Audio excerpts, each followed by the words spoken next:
professional wrestler and actor John Cena accidentally called Taiwan a country. Is this the end of his career in mainland China?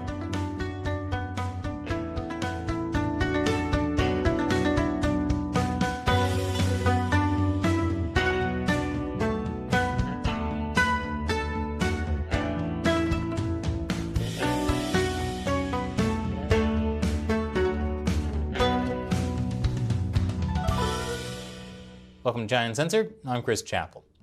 Did you know American World Wrestling Entertainment star John Cena speaks Mandarin Chinese? You want the Chinese version? I'll give you that too. 我要金要带，我是冠军，我永远不放弃。 Like a lot of people who want to get a foothold in the China market, John Cena began learning Mandarin years ago. Here he is in 2016 introducing WWE in mainland China. 请允许我告诉你们，一点关于 WWE。WWE 生意跟爆曝光率都在中国，以前不大，我认为这是坏事。 But the problem with pandering to the China market is sometimes you have to pander to the China market. And that can get complicated when part of the China market is Taiwan. On May 8th, John Cena did a promotional interview on Taiwanese television to promote the upcoming film Fast and Furious 9 and its world premiere in Taiwan. 台湾是第一次国家看到速度与激情9。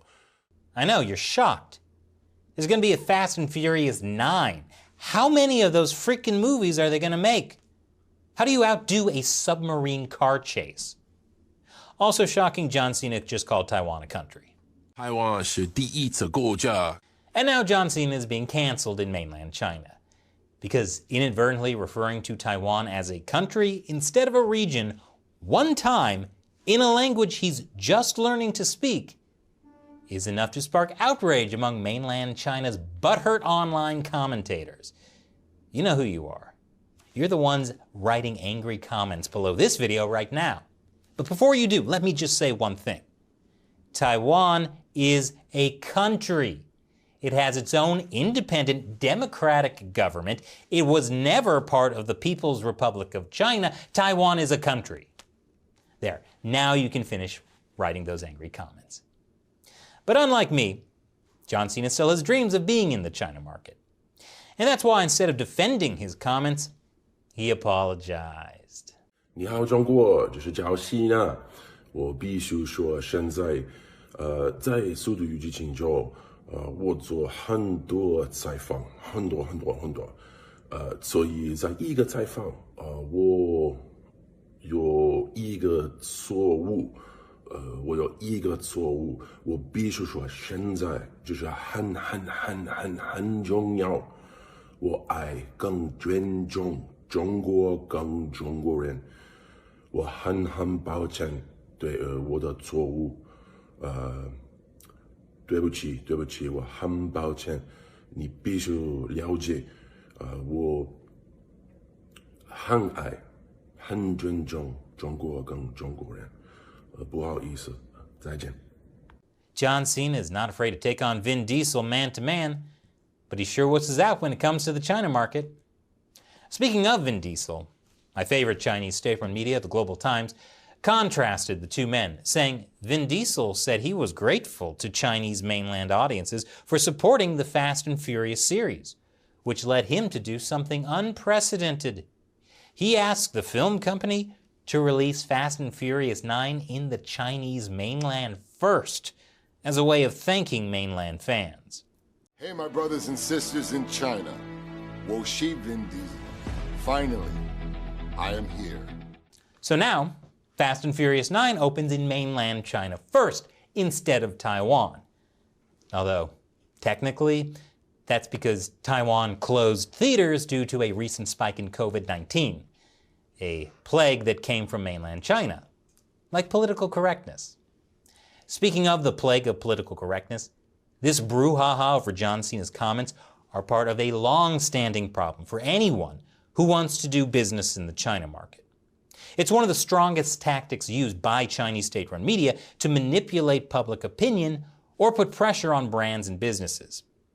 Back in 2016, Ziyu, a Taiwanese member of the famous K-pop group Twice, was seen waving the ROC flag on a television show. And then her agency, JYP Entertainment, allegedly coerced her into publishing an apology video. 中国只有一个，海峡两岸是一体的。我始终为自己是一个中国人而感到骄傲。 Wow, that looks sincere. Interestingly enough, that controversy happened right before Taiwan's 2016 elections. The forced apology video didn't really help cross-strait relations. Taiwan election analysts have said the issue may have contributed as much as 1 to 2% of the electorate's vote to Ms. Tsai, whose DPP traditionally backs independence for the self-governed island. And the list goes on. Taiwanese actress Vivian Sung issued an apology after being caught calling Taiwan her favorite country in an old interview. Zara apologized for simply listing Taiwan as a country on its website. More recently, in 2020, 2 virtual Japanese YouTube hosts were suspended from live streaming for 3 weeks by their talent agency. The suspension came after the pair included Taiwan on a list of countries that had contributed the most to their subscribers and displayed Taiwan's national flag. So even virtual animated people can be canceled for calling Taiwan a country. A South Korean variety TV show was also boycotted by Chinese viewers for showing a Taiwanese flag on a game board posted next to a Chinese PRC flag. Apologizing to China has almost become the norm over the years for everyone in the entertainment industry. Very few people can stand up to that kind of pressure. Except for me, of course. But the trick is, I'm not very entertaining. But what actual market impact have John Cena's comments had? I'll tell you after the break. Welcome back. The public outrage over John Cena calling Taiwan a country shows just how much the China market can be manipulated to punish foreigners. Overnight, the approval rating for Fast and Furious 9 dropped by 2%. Before, it was predicted that the final box office of Fast and Furious 9 could reach 2.3 billion yuan. But due to the careless speech, the box office forecast has dropped to 1.5 billion. As other articles put it, Fast and Furious 9 villain John Cena speaks Chinese well, likes Lao Ganma, yet supports Taiwan? There are too many two-faced celebrities from foreign countries, and they always want to come to the mainland only to make money. Their friendly behavior towards China is not sincere. Even after John Cena's apology, some Chinese people just didn't buy it. You better say, in Chinese, Taiwan is part of China, or else we will not accept your apology.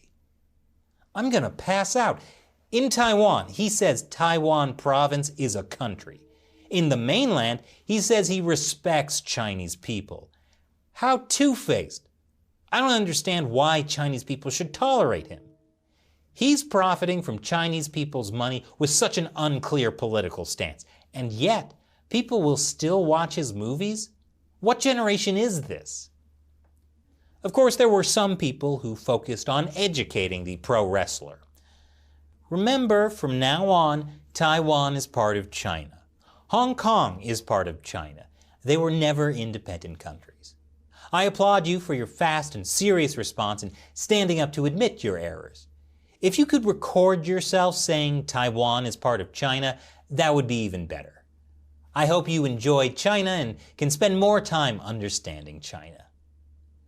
Well, I'm sure he understands China much better now, after seeing how one sentence has nearly jeopardized the access to China he's worked so hard for.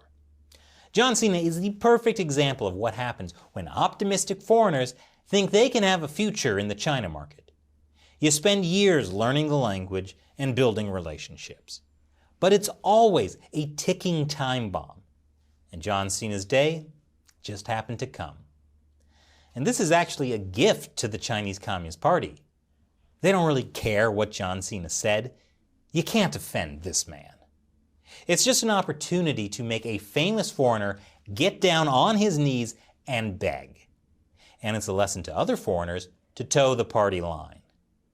And now, it's time for me to answer a question from you, viewers who support China Uncensored by contributing through the crowdfunding website Patreon. Aladdin Masick asks, if Xi Jinping was to die from natural causes, what would happen to the CCP? Continue as normal or a 180? Xi Jinping's death would mean what for China? Interesting question, Aladdin. This has been a topic of much debate.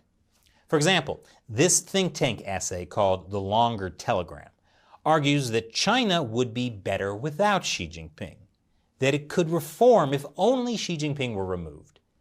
That is stupid. I'm not defending Xi Jinping. He's done some very bad things, like lock up Uyghurs in concentration camps. But all the bad things Xi Jinping has done are just extensions of the terrible things the CCP has been doing for more than 70 years, like lock up intellectuals, and lock up democracy advocates, and lock up Falun Gong, and lock up Tibetans. Every Chinese leader has at least one group they arbitrarily go after as a way to maintain power. The chance of the Chinese Communist Party reforming itself and becoming a liberal democracy after Xi Jinping dies is less than my chance of teaming up with John Cena in the next big China movie. So don't fall for it. Regardless of what happens to Xi Jinping, the fundamental problem is the Chinese Communist Party. It's rotten to the core. On the plus side, at least we have Taiwan, which is a country. Thanks for your question, Aladdin. And thank you for watching. Go to patreon.com/China Uncensored and learn how you can support China Uncensored with as little as $1 per episode. The link is below. I'm Chris Chappell. Thanks for watching.